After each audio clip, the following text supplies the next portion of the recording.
Carang 8 kita mulai dengan penyampaian berita pertama. Kesbangpol mencatat, terdapat 32 titik rawan gangguan Kamtibmas di Kota Ambon.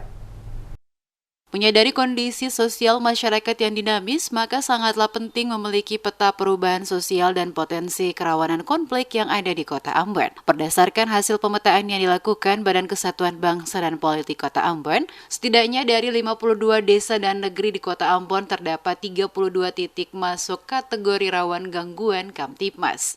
Kabid Kewaspadaan Nasional dan Penanganan Konflik Kesbangpol Kota Ambon CH Tua Suun menjelaskan, setiap perubahan sosial yang terjadi dapat dipastikan membawa dampak dan konsekuensi tersendiri, baik bagi perseorangan, kelompok masyarakat maupun seluruh entitas masyarakat.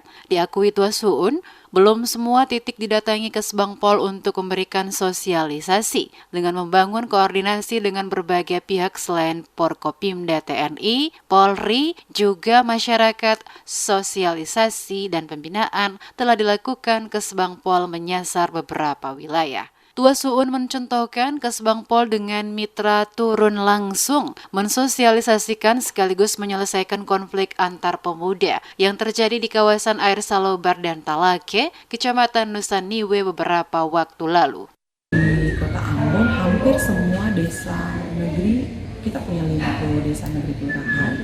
Memang tidak semua, tapi ada daerah-daerah tertentu yang memang dianggap sangat rawan, dan hampir di semua titik kalau kita lihat itu ada hampir 32 titik ya, 32 titik yang memang rawan. Belum semua, mengingat karena kinerja kami, Kesbangpol juga baru dibentuk tahun 2021. Untuk peningkatan status jadi badan itu baru tahun 2021, sehingga kita akan terus membenahi.